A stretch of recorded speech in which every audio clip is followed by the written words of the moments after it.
Telangana public service commission నిర్వహించే group 1 రిక్రూట్మెంట్లో భాగంగా ఈరోజు మనము తెలంగాణ చరిత్ర మనము ప్రధానంగా గ్రూప్ 1 మెయిన్స్లో పేపర్ 2లో తెలంగాణ చరిత్ర సంస్కృతికి సంబంధించిన అంశాలను ఇప్పుడు వివరించడం జరుగుతుంది. మన కుతుబ్ షాహీలు అనేది గత లాస్ట్ 2 ఎపిసోడ్స్ చేయడం జరిగింది. కుతుబ్ షాహీల కాలనాటి ఆర్థిక సాంఘిక పరిస్థితుల గురించి 2 ఎపిసోడ్లో నేను చెప్పడం జరిగింది. ఈ ఎపిసోడ్లో సాహిత్యము, తర్వాత సంగీతము, తర్వాత చిత్రలేఖనము, తర్వాత మిగిలిన అంశాలు లలిత కళల గురించి వివరించడం జరుగుతుంది. అంటే కుతుబ్ షాహీల కాలం నాటి సాంస్కృతిక పరిస్థితుల్లో భాగంగా ఈ క్వశ్చన్ మనకు అడగబడుతుంది. కుతుబ్ షాహీల కాలం నాటి సాంస్కృతిక పరిస్థితుల్లో భాగంగా కుతుబ్ షాహీల కాలంలో ఉండే విద్యా విధానము, అధికార భాష ఏది, తర్వాత సాహిత్య పరిస్థితులు ఏంది, తర్వాత సంగీతము, చిత్రలేఖనము మొదలైన లలిత కళల గురించి, నిర్మాణాల గురించి వివరించడం జరుగుతుంది. ఇదంతా కూడా మనకు సంస్కృతి కిందకి వస్తుంది. తర్వాత కుతుబ్ షాహీ రాజ్యం మనం ప్రధానంగా తీసుకుంటే కుతుబ్ షాహీ రాజ్యం క్రీస్తు 1712వ సంవత్సరంలో స్థాపించబడింది. గోల్కొండ రాజధానిగా స్థాపించబడింది. ఆ విధంగా గోల్కొండ రాజధానిగా స్థాపించబడిన కుతుబ్ షాహీ రాజ్యము దాదాపు 1687 సంవత్సరం వరకు మనకి ఇది విలసిల్లింది. 1687 సంవత్సరంలో మొఘల్ చక్రవర్తి ఔరంగజేబ్ కుతుబ్ షాహీ రాజ్యాన్ని ఆక్రమించడం జరిగింది. ఈ విధంగా కుతుబ్ షాహీ రాజ్యంలో అనేక మంది 7 సుల్తాన్లు ఉన్నారు. 7 సుల్తాన్లు దాదాపు 175 సంవత్సరాలు పాలించారు. వారు క్రీస్తకం ఆ విధంగా మనకు గోల్కొండ రాజధానిగా పాలించారు. ఆ విధంగా ఆ వారి కాలం నాటి పరిస్థితుల గురించి నేను గత క్లాసులో చెప్పడం జరిగింది. ఇప్పుడు సాహిత్య పరిస్థితుల గురించి వివరించడం జరుగుతుంది. కుతుబ్ షాహీల రాజభాష పర్షియన్. అంటే వారి యొక్క అధికార భాష పర్షియన్. ఎందుకంటే కుతుబ్ షాహీలు ఇక్కడ వారుగా టర్కీ నుంచి భారతదేశానికి వచ్చారు. తర్వాత అక్కడి భాషనే ఇక్కడ పర్షియన్ భాషను అధికార భాషగా చేయడం జరిగింది. ఆ విధంగా వారి అధికార భాష రాజభాష పర్షియన్. ఆ కాలం నాటి సాహిత్య చరిత్ర అనేది కుతుబ్ షాహీల కాలం నాటి కుతుబ్ షాహీలు గొప్ప కళా పోషకులు, తర్వాత గొప్ప సాహిత్యాన్ని పోషించారు. తర్వాత స్వయంగా కొంతమంది కుతుబ్ షాహీ రాజులు స్వయంగా కవులు ఆ విధంగా తెలుగు సాహిత్యాన్ని మొదటిసారిగా పోషించారు వారు. ఈ విధంగా కుతుబ్ షాహీల కాలంలో ఆ కాలం నాటి రాజభాష పర్షియన్. ఆ కాలం నాటి సాహిత్య చరిత్ర అనేది మనకు శంకర కవి రచించిన హరిశ్చంద్రోపాఖ్యానము అనే గ్రంథంతో ప్రారంభమవుతుంది. ఆనాటి కుతుబ్ షాహీల కాలం నాటి సాహిత్య చరిత్ర శంకర కవి అనేవాడు హరిశ్చంద్రోపాఖ్యానం అనే గ్రంథాన్ని రచించాడు. ఆ విధంగా హరిశ్చంద్రోపాఖ్యానంతోని మనకు కుతుబ్ షాహీ సాహిత్య చరిత్ర అనేది ప్రారంభమవుతుంది. తర్వాత ఈ విధంగా శంకర కవి హరిశ్చంద్రోపాఖ్యానం అనే గ్రంథాన్ని రాసి ఈ కావ్యాన్ని గోల్కొండ రాజ్య స్థాపకుడైన సుల్తాన్ కులీ దగ్గర జాగీర్దార్గా పనిచేసే ఈడూరు ఎల్లయ్య వాడికి అంకితంగా ఇవ్వడం జరిగింది. తర్వాత ఇబ్రహీం కుతుబ్ షా కాలంలో జరిగిన సాహిత్య అభివృద్ధి ఏంటంటే, ఇబ్రహీం కుతుబ్ షా గొప్ప సాహిత్య పోషకుడు, అనేక భాషా కవులను పోషించాడు. ఆ విధంగా ఇబ్రహీం కుతుబ్ షా కాలంలో మనకు తెలుగు ఉర్దూ భాషా కవులను ఆయన పోషించాడు. ఇబ్రహీం కుతుబ్ షా పోషించాడు. ఆయన తెలుగు ఆస్థాన కవులు ప్రధానంగా కందుకూరి రుద్రకవి సుగ్రీవ విజయం అనే గ్రంథాన్ని రాశాడు. సుగ్రీవ విజయం అనేది తెలుగు భాషలో మొట్టమొదటి యక్షగానం. ఈ విధంగా సుగ్రీవ విజయాన్ని రచించాడు. తర్వాత ఆయన రెండో గ్రంథం ఏంటంటే కందుకూరి రుద్రకవి రెండో గ్రంథము నిరంకుశోపాఖ్యానం అనే రెండో గ్రంథాన్ని కూడా ఆయన రచించడం జరిగింది. అదేవిధంగా మూడో గ్రంథం ఏంటంటే జనార్దనాష్టకములు, తర్వాత 4వది బలవదరి శతకము, తర్వాత 5వది గువ్వల చెన్న శతకము. ఈ విధంగా ఈయన దాదాపు 5 గ్రంథాలు రాయడం జరిగింది. ఈ విధంగా కందుకూరి రుద్రకవి ఈ గ్రంథాలను రాస్తే కందుకూరి రుద్రకవికి ఇబ్రహీం కుతుబ్ షా రెంటచింతల లేదా చింతలపాలెం అనే గ్రామాన్ని దానంగా ఇవ్వడం జరిగింది.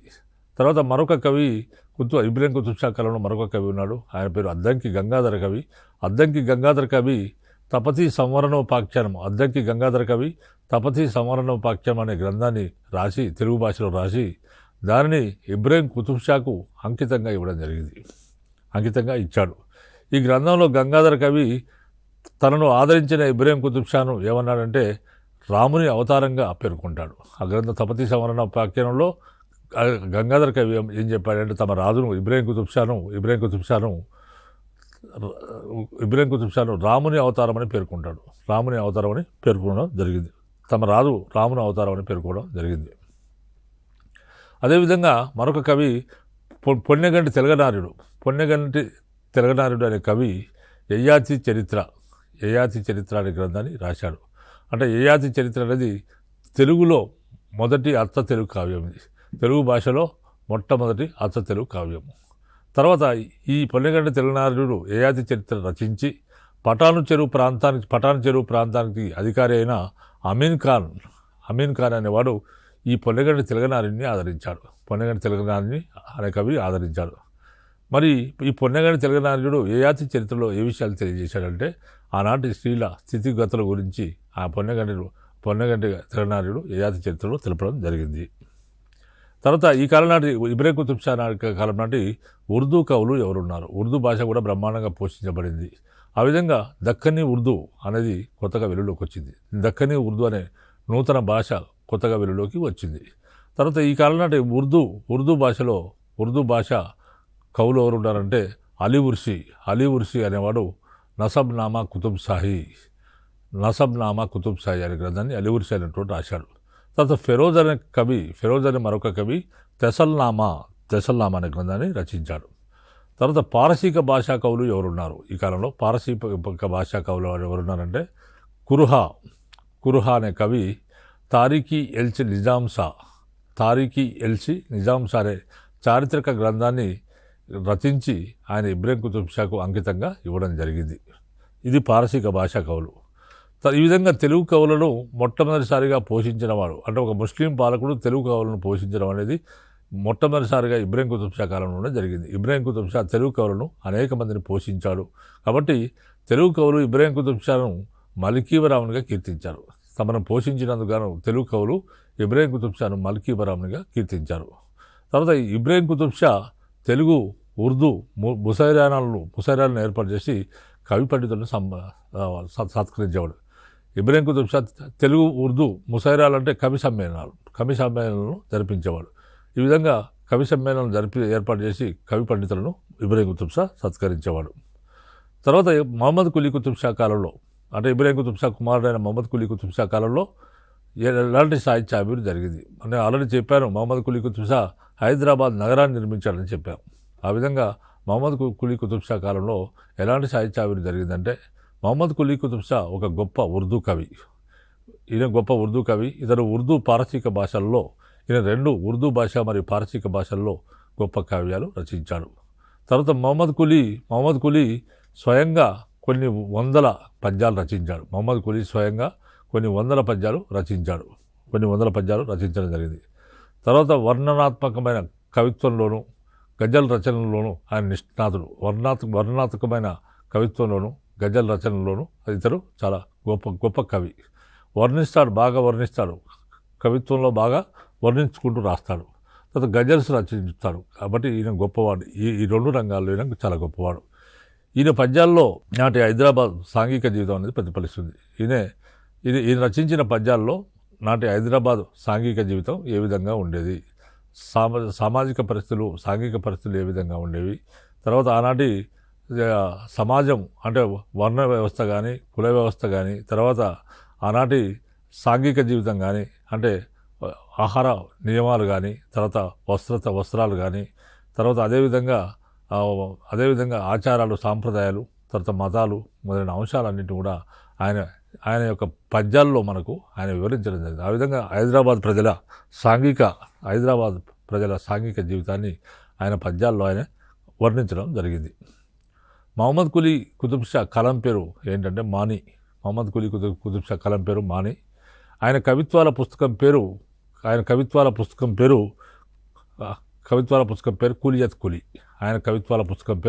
కులియత్ కులీ.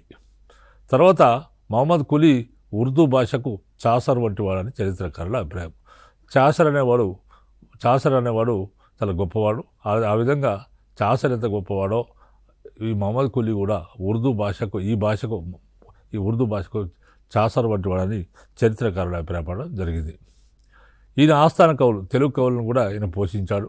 అనేక మంది తెలుగు సాహిత్యాభివృద్ధి జరిగింది ఈ కాలం నాటి తెలుగు సాహిత్యాభివృద్ధిలో మనకు ఈయన ఆస్థాన కవులు తీసుకుంటే మనకు తెలుగు భాషలో మొట్టమొదటి వాడు పోసెట్టి లింగ అనే కవి ఉన్నాడు.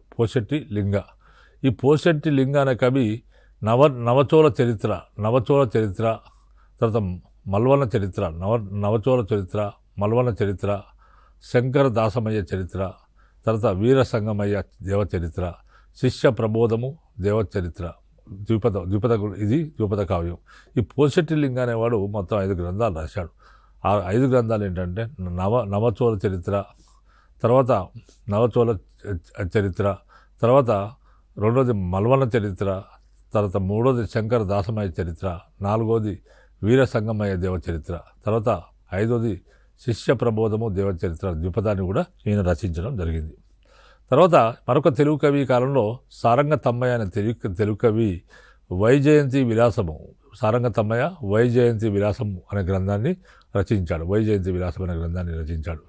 ఈ కవి సారంగ తమ్మయ్య గొప్ప కవి. ఈయన గోల్కొండ కరణంగా పనిచేసేవాడు. ఈయన ఉద్యోగం కూడా చేసేవాడు. గోల్కొండ కరణంగా పనిచేస్తూ కూడా ఆయన గొప్ప కవిత్వం రచించేవాడు. ఆ విధంగా వైజయంతి విలాసం అనే గ్రంథాన్ని తెలుగు భాషలో రచించాడు. తర్వాత మరొక కవి ఎల్లారెడ్డి అనే కవి కిరాతార్జునీయము. ఈ సారంగ తమ్మయ్య రచించిన వైజయంతి విలాసం గురించి మనకు వైజయంతి విలాసాన్ని ఎవరు రచించారని రకరకాల ఆబ్జెక్ట్ టైప్ ఎగ్జామ్స్లో చాలాసార్లు వచ్చింది. కాబట్టి దీన్ని అభ్యర్థులు గమనించగలరు.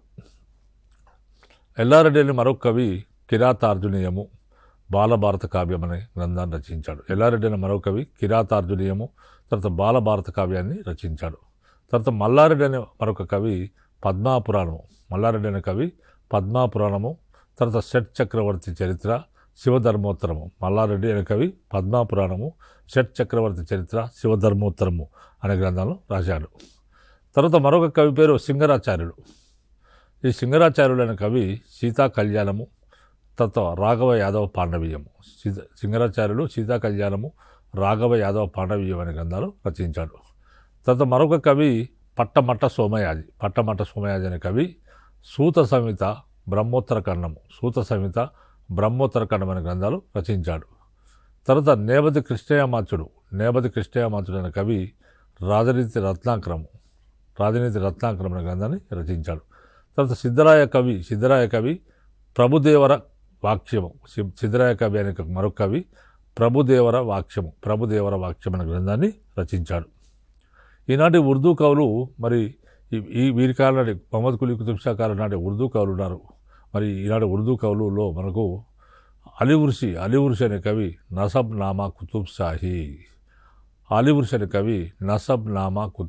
అనే గ్రంథాన్ని రచించాడు.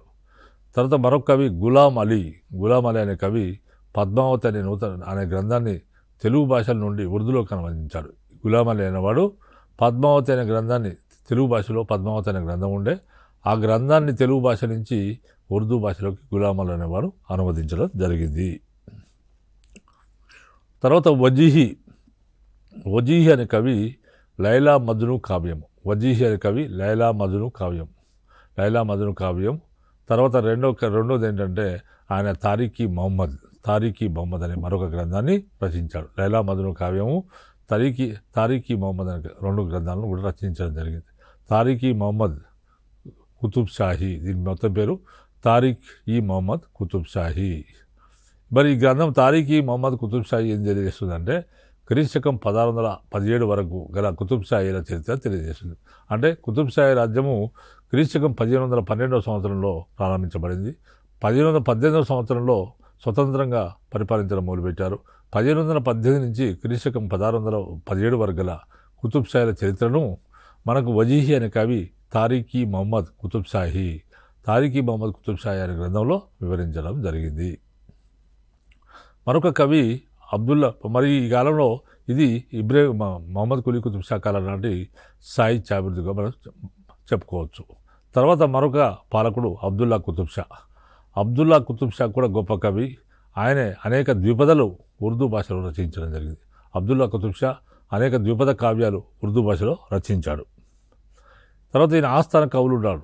మరి అబ్దుల్లా కుతుబ్ షా ఆస్థాన కవులు ఎవరంటే ఉర్దూ కవులు ఉన్నారు. ఉర్దూ కవులు ఎవరంటే కుస్ సియారా గవాసి అనే ఉర్దూ కవి అబ్దుల్లా కుతుబ్ షా ఆస్థాన కవి.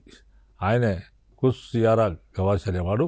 ఈ కవి వెనకటి కావ్యాలకు స్వేచ్ఛానువాదాలు చేసిన మొదటి ప్రసిద్ధ కవి. ఈ కవి వెనకట రచించడమైన కావ్యాలకు అనువాదాలు రాశాడు. స్వేచ్ఛ అనువాదాలు చేసిన ప్రసిద్ధ కవి ఇతను. ఈ కవి సైఫుల్ ముల్క్ నబాదియల్ జమాల్ అనే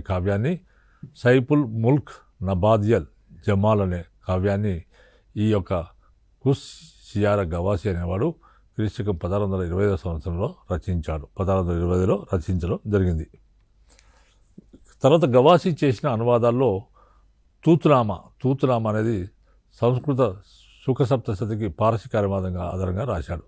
తూతునామా అనేది సంస్కృత భాషలో సుఖసప్తశతి అనే గ్రంథం ఉండేది. సంస్కృత భాషలో సుఖసప్తశతి అనే గ్రంథానికి ఈయన పారసీక భాషలో అనువాదం చేశాడు. ఈ అనువాదం పేరు ఏంటంటే తూతునామా. తర్వాత ఇబన్ ఏ నిషాతి అనే కవి పూల్బన్ అనే కావ్యాన్ని రచించాడు. ఇబన్ ఏ నిషాతి అనే కవి పూల్బన్ అనే మరొక కావ్యాన్ని రచించడం జరిగింది. తర్వాత క్షేత్రయ్య, ఈయనను అబ్దుల్లా కుతుబ్ షా ఆదరించాడు. క్షేత్రయ్యను అబ్దుల్లా కుతుబ్ షా ఆదరించడం జరిగింది. మరి క్షేత్రయ్య ఎవరంటే క్షేత్రయ్య అసలు పేరు వరదయ్య. ఇతనిది నేటివ్ ప్లేసు కృష్ణా జిల్లా మొవ్వ గ్రామం. ఆంధ్ర ప్రాంతంలో ఉన్న కృష్ణా జిల్లా మొవ్వ గ్రామం ఇది నేటివ్ ప్లేస్. తర్వాత ఈయన మొవ్వ గ్రామంలో గోపాలకృష్ణుడు అనే దేవుడు ఉన్నాడు. ఆయన ఆ విధంగా గోపాలకృష్ణుడు అనే దేవుని పైన ఇతను రచనలు చేయడం జరిగింది. రచనలు చేశాడు. తర్వాత ఆ విధంగా మరి గోపాలకృష్ణుని పైన ఈయన రచనలు చేయడం వల్ల, పద్యాలు రచించడం వల్ల అవి మొవ్వ గోపాల పదాలుగా ప్రసిద్ధిగాంచాయి. ఈయన ఎన్ని రచించిందంటే ఈయన రచించిన 4510 పదకీర్తనల్లో 1500 పదాలు అబ్దుల్లా కుతుబ్ షాకు అంకితంగా ఇచ్చాడు. ఈయన మొత్తం 4500 పదకీర్తనలు రాశాడు. 4500 పదకీర్తనలు రాస్తే అందులో 1500 పదకీర్తనలు అబ్దుల్లా కుతుబ్ షాకు అంకితంగా ఇవ్వడం జరిగింది. అబ్దుల్లా కుతుబ్ షాకు అంకితంగా ఇచ్చాడు. తర్వాత మహమ్మద్ కుతుబ్ షా కాలంలో కవిత్వం ఏ విధంగా అభివృద్ధి చెందింది. మహమ్మద్ కుతుబ్ షా కాలంలో కవులు ఎవరున్నారంటే హకీం తకీముద్దీన్ అనే కవి మిజానుత్ తబాయి కుతుబ్ షాయి అనే గ్రంథం రచించాడు. హకీం తకీముద్దీన్ అనే కవి మిజానుత్ తబాయి కుతుబ్ షాయి అనే గ్రంథం రచించాడు. ఈ గ్రంథం అనేది ఒక వైద్యశాస్త్ర గ్రంథం. తర్వాత మహమ్మద్ ముమీన్ అనే కవి రిషాలా మిగ్దరియా అనే గ్రంథాన్ని రచించాడు. మరి రిషాలా మిగ్దరియా అనేది తూనికలు కొలతలపై రచించిన గ్రంథం ఇది. తర్వాత అబుల్ హసన్ తానీషా అంటే చివరి పాలకుడు. కుతుబ్ షాహీల్లో చివరి పాలకుడు అబుల్ హసన్ తానీషాకు కంచర్ల గోపన్న అని ఆయన ఆస్థానంలో తహసీల్దార్గా పనిచేశాడు. అబుల్ హసన్ తానీషా దగ్గర కంచర్ల గోపన్న అనేవాడు భద్రాచలము, శంకరగిరి, పాల్బంచ ప్రకటనలకు తహసీల్దార్గా పనిచేసేవాడు. మరి ఈ విధంగా కంచర్ల గోపన్న తర్వాత భక్త రామదాసుగా ప్రఖ్యాతి చెందాడు. ఈ విధంగా ఆయన భద్రాచలం రామాలయాన్ని కట్టించాడు. తర్వాత ఈ విధంగా కంచర్ల గోపన్న దాశరథి శతకం అనే గ్రంథాన్ని రచించాడు. తర్వాత రామదాసు కీర్తనలు రచించాడు. దాశరథి శతకము, తర్వాత రామదాసు కీర్తనలు అనే అంశాలను రామదాసు కీర్తనలను ఆయన రచించడం జరిగింది. ఆ విధంగా మరి ఈ కాలం నాటి పారసీక కవి అయిన అలిచిన్ తైపూర్ అనేవాడు, పర్షియన్ కవి అయిన అలిచిన్ తైపూర్ అనేవాడు హదైకుల్ సలాతిన్ అనే గ్రంథాన్ని రచించాడు. ఆయన గార్డెన్ ఆఫ్ ది కింగ్స్, ఆ బుక్ పేరు గార్డెన్ ఆఫ్ ది కింగ్స్. తర్వాత ఇతర కవులు ఉన్నారు ఈ కాలంలో. యోగి వేమన కూడా ఈ కాలం వాడే. యోగి వేమన పద్యాలు రచించాడు, నీతి పద్యాలు రచించాడు. యోగి వేమన కూడా ఈ కాలానికి చెందినవాడే. ఆయన క్రీస్తకం 1625 సంవత్సరం వాళ్ళకి చెందినవాడు. ఆ విధంగా యోగి వేమన 4000 పద్యాలు నీతి పద్యాలు 4000 రచించడం జరిగింది. తర్వాత మరొక కవి లక్ష్మీ నరసింహం అనే కవి ఉన్నాడు. లక్ష్మీ నరసింహం అనే కవి నరసింహ విలాసం అనే గ్రంథాన్ని రచించాడు. లక్ష్మీ నరసింహం అనే కవి నరసింహ విలాసం అనే గ్రంథాన్ని రచించాడు. తర్వాత కర్పూర కృష్ణమాచార్యుడు అనే మరొక కవి భగవద్గీతను ద్విపద కావ్యంగా, ఆయన భగవద్గీత అనే గ్రంథాన్ని ద్విపద కావ్యంగా రచించాడు. తర్వాత సురభి యాదవరాయలు అనే కవి చంద్రికా పరిణయం అని అనే గ్రంథాన్ని రచించాడు. తర్వాత ఈ కాలంలో మరొక ముఖ్యమైన పరిణామం ఏంటంటే ఉపనిషత్తులు కూడా ఉర్దూ పర్షియన్ భాషలోకి అనువదించబడ్డాయి. ఉపనిషత్తులు కూడా ఉర్దూ పర్షియన్ భాషలోకి ఈ కాలంలో అనువదించబడ్డాయి. తర్వాత ఈ చివరి ఇద్దరు సుల్తాన్లు అంటే అబ్దుల్లా కుతుబ్ షా తర్వాత అబుల్ హసన్ తానిషా చివరి ఇద్దరు సుల్తాన్లు ఇద్దరు కూడా తమ ఫర్మానాలను అంటే తమ శాసనాలను, తమ రాజాజ్ఞలను, తమ ఫర్మానాలను తెలుగు మరియు పర్షియన్ భాషలో రాయించారు. తెలుగు మరియు పారసీక భాషలో రాయించారు. తర్వాత ఫ, ఫ, బ, భ, మా అనే అక్షరాలు దొరలకుండా దశరథ రాజా నందన చరిత్ర పేరున ఒక గ్రంథాన్ని సింగరాచార్య అనే కవి రచించాడు. దీంట్లో ఈ అక్షరాలు దొరలవు. ఈ గ్రంథం మొత్తంలో కూడా దశరథ రాజనందన చరిత్ర అనే గ్రంథంలో ఈ నేను చెప్పిన ప, మొదటి ప, రెండో ప, బ, మొదటి బ, రెండో బ, తర్వాత మా అనే ఈ 5 అక్షరాలు లేకుండా ఆయన దొరకకుండా దశరథ రాజనందన చరిత్ర అనే గ్రంథాన్ని పేరున సింగరాచార్యులు అనే కవి రచించాడు. ఇది ఒక నిరోష్ట కావ్యాన్ని సింగరాచార్యుడు రచించడం జరిగింది. ఇది కుతుబ్ షాల కాలం నాటి సాహిత్య పరిస్థితులు. మరి కుతుబ్ షాల కాలం నాటి సాహిత్యం ఈ విధంగా అభివృద్ధి చెందింది. కుతుబ్ షాల కాలంలో నిర్మాణాలు ఏ విధంగా అభివృద్ధి చెందాయి, కుతుబ్ షాల కాలంలో నిర్మాణాలు ఏ విధంగా ఉన్నాయి. తర్వాత కుతుబ్ షాలు మనకు రకరకాల ఆర్కిటెక్చర్ ఉపయోగించారు. కుతుబ్ షాలు పర్షియన్, పఠాన్, హిందూ సాంప్రదాయ సమ్మేళనమైన మిశ్రమ శైలిని ఉపయోగించారు. కుతుబ్ షాలు తమ నిర్మించిన నిర్మాణాల్లో పర్షియన్, తర్వాత పఠాన్, హిందూ సాంప్రదాయాల మిశ్రమ శైలిలో వీరి నిర్మాణాలు అంటే ఆ స్టైల్ ఆఫ్ ఆర్కిటెక్చర్లో అంటే పర్షియన్ ఒక one of the architecture, Pathan ఒక ఆర్కిటెక్చరు, హిందూ ఒక ఆర్కిటెక్చరు, ఇవన్నీ కలిపి ఒక మిశ్రమ శైలిని వీరు తయారు చేశారు. ఒక మిశ్రమ శైలిని వీరు తయారు చేయడం జరిగింది. ఈ విధంగా మిశ్రమ శైలిని తయారు చేసి తమ నిర్మాణాల్లో ఈ మిశ్రమ శైలిని, ఈ యొక్క ఆర్కిటెక్చర్ను వారు ఉపయోగించారు. తర్వాత ఈ నిర్మాణ పద్ధతిని మరి ఎవరు ప్రారంభించారంటే మొహమ్మద్ కులీ కుతుబ్ షా ప్రారంభించాడు. ఈ నిర్మాణ పద్ధతిని మొహమ్మద్ కులీ కుతుబ్ షా ప్రారంభించాడు. ఎందుకంటే ఆయన హైదరాబాద్ రాజ్య నగర నిర్మాత.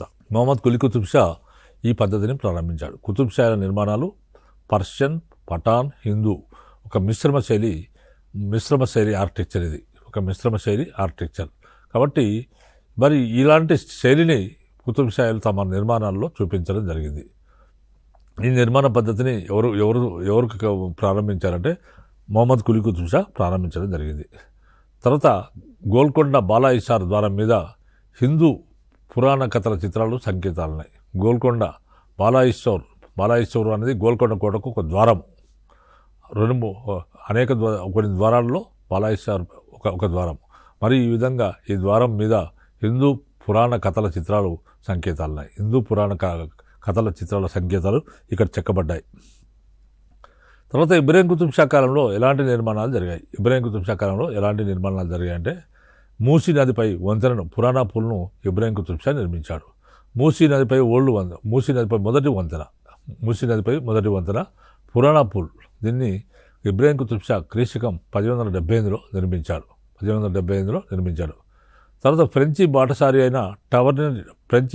అయిన టవర్నియర్ అనేవాడు దీనిని పారిస్లోని పాంట్నూప్తో ఫ్రెంచి బాటసారి టవర్నియర్ అనేవాడు ఈ పురాణాపూల్ని ఏమంటారంటే దీనిని పారిస్లోని పొంటున్యూప్తో ఆయన పోల్చడం, పారిస్లో పొంటున్యూప్ అనే నిర్మాణం ఉంది, ఆయన పురాణాపూల్ను దాంతో పోల్చడం జరిగింది. దీన్ని ఏమన్నారంటే టవర్నర్ ఏమన్నారంటే దీని ప్రేమ వంతెన అని అన్నాడు. ప్రేమ వంతెన అంటే బ్రిడ్జ్ ఆఫ్ లవ్గా ఆయన పేర్కోవడం జరిగింది. దీన్ని ఆ కాలంలో నర్వా అని పిలిచేవారు ఈ బ్రిడ్జిని. తర్వాత ఇబ్రాహీంపట్నం తటాకం. ఇబ్రాహీం కుతుబ్ షా ఇబ్రాహీంపట్నం పట్టణాన్ని నిర్మించడంతో పాటు ఆయనే అదేవిధంగా అక్కడ ఇబ్రాహీంపట్నం చెరువును కూడా నిర్మించడం జరిగింది. తర్వాత మనకు హుస్సేన్ సాగర్ సరస్సును క్రీశకం 1862 సంవత్సరంలో ఇబ్రాహీం కుతుబ్ షా నిర్మించడం జరిగింది. తర్వాత ఇతని అల్లుడు హుస్సేన్ సావలి ఈ హుస్సేన్ సాగర్ నిర్మాణంలో ఆయన సూపర్వైజ్ చేయడం జరిగింది. ఈ విధంగా హుస్సేన్ సావలి ఆధ్వర్యంలోనే హుస్సేన్ సాగర్ అనే సరస్సు హైదరాబాద్ నగరంలో 1862 సంవత్సరంలో నిర్మించబడింది. తర్వాత దీనిని మూసీ నది ఉపనదిపై నిర్మించారు. దీనిని మూసీ నదికి ఉపనదులు ఉన్నాయి. ఆ ఉపనదిపై దీన్ని నిర్మించడం జరిగింది. దీనికి నీరు ఎక్కడి నుంచి వస్తుందంటే బలక్పూర్ నదీ శాఖ నుంచి ఈ సరస్సుకు నీరు వచ్చేది. బలక్పూర్ నది శాఖ నుంచి ఈ సరస్సుకు నీళ్ళు వచ్చేవి. సుల్తాన్ అల్లుడైన హుస్సేన్ సావలి గొప్ప సూఫీ సన్యాసి. సుల్తాన్ ఇబ్రాహీం కుతుబ్ షా అల్లుడైన హుస్సేన్ సావలి చాలా గొప్ప సూఫీ సన్యాసి. కాబట్టి ఈయన ఆధ్వర్యంలోనే హుస్సేన్ సాగర్ చెరువు నిర్మాణం జరిగింది. అందుకే ఆయన పేరు మీద హుస్సేన్ సాగర్ అని పిలవడం జరిగింది. హుస్సేన్ సాగర్ నిర్మాణం ఆయన పర్యవేక్షణలో సాగింది. దీని పొడవు హుస్సేన్ సాగర్ పొడవు ఏంటంటే 1.5 మైళ్ళు. దీని పొడవు 1.5 మైళ్ళు. విస్తీర్ణము 8 చదరపు మైళ్ళు. దీని విస్తీర్ణము 8 చదరపు మైళ్ళు. తర్వాత దీన్ని ఎందుకు నిర్మించారంటే ఆనాటి నగరవాసులకు తాగునీటి సరఫరా కోసం దీన్ని నిర్మించారు.